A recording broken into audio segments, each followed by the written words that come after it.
Hi everyone, this is Mindy Egan for Lawnfawn, and today I'm going to be creating this adorable little scene using the winter birds and the build-a-birdhouse. I'll also be sharing with you a fun way you can use your mistletoe dies. So the products I'm using is the winter birds stamp set.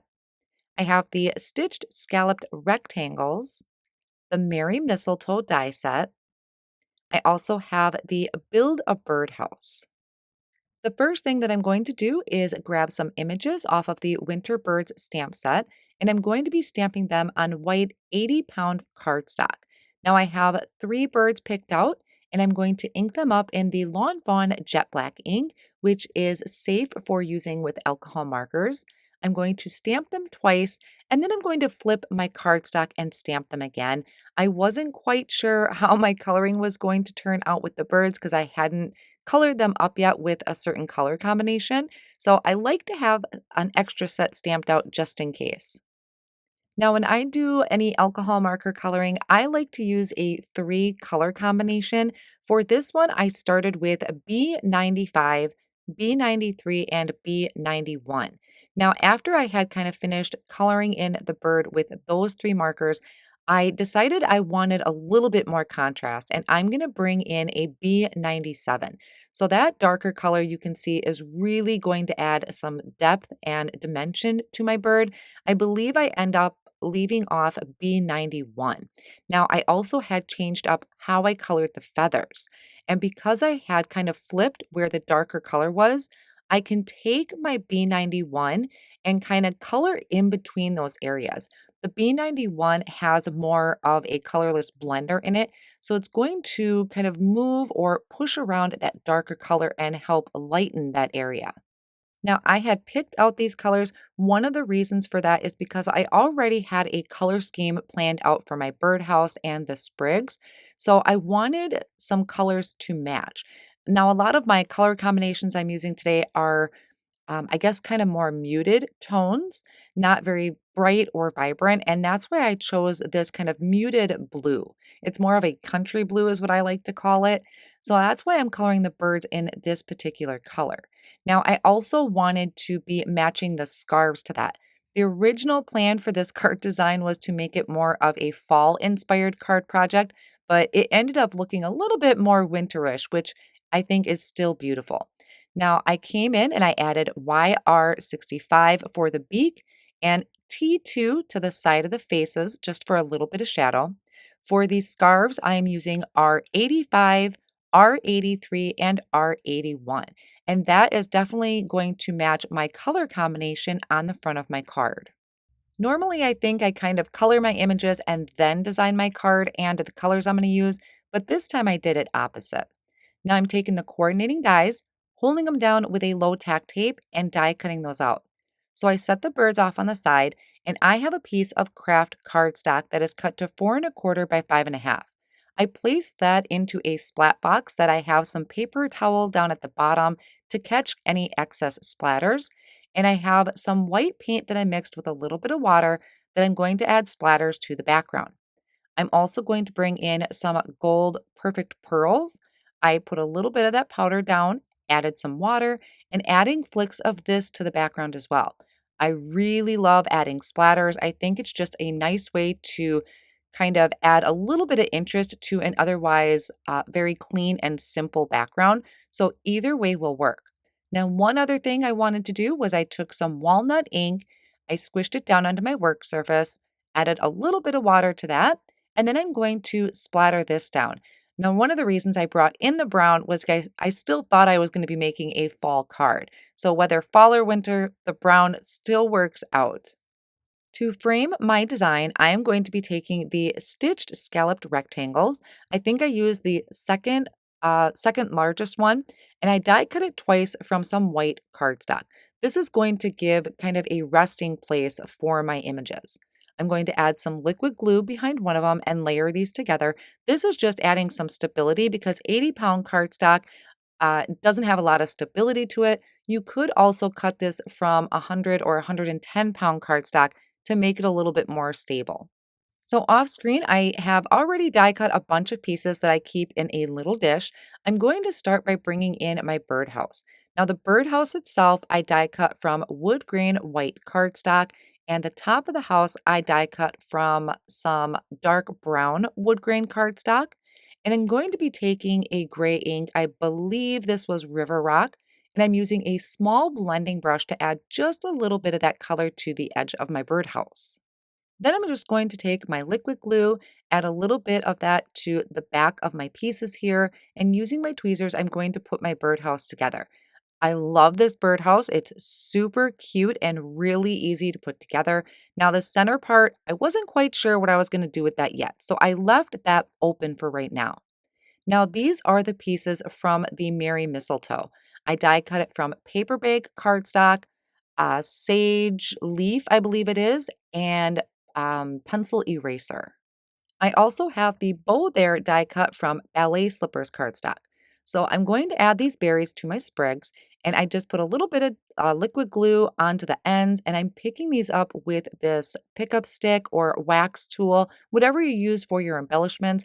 I'm just using that to pick up those berries and add them over my dot of glue. So I went through and did all of those sprigs with the berries, and here I'm just going to lay out my idea, trying to get an idea of where everything is going to fit. I'm going to layer up those sprigs and those leaves behind the birdhouse. Now, if you change up the color of your berries, that would also help kind of transform the card into more of a fall scene if you brought in maybe a yellow or an orange. For some reason, I just really liked the pencil eraser color with that sage leaf. I'm also going to go ahead and put my bow together. I decided to use this bow for the front of my card because this one is a little bit bigger. I went ahead and die cut out that centerpiece for my birdhouse out of narwhal cardstock. Now, these doors, I believe, can fold open, but I'm going to leave mine closed. Now, a last minute thought I had was to add some splatters to my sprigs and my leaves. If I would have been thinking ahead, I would have just gone ahead and done everything all at once with the background, but I didn't think of this till afterwards. So I'm adding the white splatters and I'm also bringing back in some of those gold splatters. And that really does kind of give it that winter vibe a little bit. I'm going to add a little bit of liquid glue behind my sprig and layer it on top of my leaves. I thought it would be just a lot easier to put all of this together behind the birdhouse before I attach it to the front of the card. Now, you just want to be careful and make sure you're giving your splatters time to dry. I got a little bit of white paint on my fingers and my work surface, but it's okay because they're splatters. They're not meant to be perfect. So I went ahead, added liquid glue to the ends of my branches, and then adding the birdhouse over the top. And I love how that came out. You wouldn't even think that they were mistletoe. To start assembling my card front, I'm taking some thin foam strips and I'm adding it behind my frame so that it's going to pop it up and give it a little bit of dimension. And I also like how it really kind of separates it from the background. So then I'll remove the backing of that foam tape and place that on the center of my card front. Now, this may be a type of card, if you decide to recreate it, it may be the type of card that you may not want to mail, or if you do, it's probably going to take a little extra postage because I do come in with quite a few variations of foam tape and foam squares. For the back of the birdhouse, I did just kind of the regular foam squares. I only added it to the back of the birdhouse. I didn't bother doing it with these sprigs. Now, for my birds, I'm going to have them kind of scattered around the front of my card, and I'll also have one down here at the bottom. For that particular bird, I used a thinner foam square. And then I added the bow right in front using just a little square of that foam, the foam squares, but I'll end up removing that and you'll see why in just a little bit. For the rest of the birds, they're going to be kind of overlapping the frame and the background.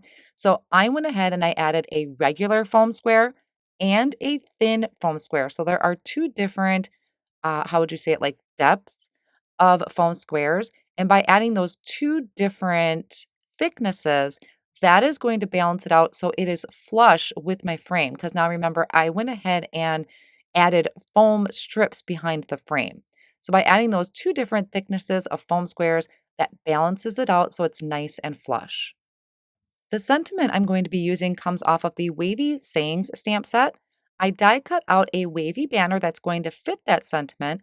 and I die cut it out of pencil eraser cardstock. I'm placing this onto a sticky mat that I have in my MISTI stamping tool. I prepped that with an anti-static powder tool, and I'm going to ink up my sentiment in the Yeti ink, which is a white pigment ink. I'm going to stamp that down just very gently. I don't want to push too hard. And then I can pick that up with my tweezers and sprinkle on some white embossing powder. Now, here's a couple fun tricks for you with embossing. I noticed before I heat set this that I had some stray embossing powder on there. So I'm taking a very, very tiny paintbrush. I'm kind of brushing away those extra pieces of embossing powder. Then I'm going to heat set that with my heat tool. Now, I noticed I didn't catch all of the pieces of embossing powder. There's still just kind of some random pieces there that now are heat set. So I'm going to bring in my craft pick and I'm going to just carefully scratch those away. You don't want to push real hard, just kind of carefully scratch them away. And most of them really just come right off after that. I decided I wanted this towards the bottom of my card, but my bow was just a little bit too high because my sentiment is going to end up overlapping that. So I'm going to just carefully remove the bow and remove that foam square that I had there. And instead, I'm just going to use some liquid glue to attach the bow. So that way I'm able to put my sentiment overlapping the bottom pieces. Now here I'm going to be using those foam squares once again, but I'm only placing it down towards the bottom of my banner because the top part is going to overlap and already be lifted up. Now that one again, I did use the two different thicknesses of foam squares. I added liquid glue over the top and then I could place that down at the bottom of my card so everything is nice and flush. Now here I'm going to add just a little bit of sparkle. I'm bringing in the sparkle glaze pen from lawnfawn, and then I'm going to bring in a white gel pen and add highlights to the birds, kind of around their wings, around their head, the scarves. So just the birds that I really added the white gel pen to, and then I'm going to call it good. So even though this did not turn into the fall card that I wanted it to, I think it came out even better than I had planned. I loved using that mistletoe as sprigs behind my birdhouse and these adorable birds. I hope this card project has given you some new ideas, and I want to thank you so much for joining me today.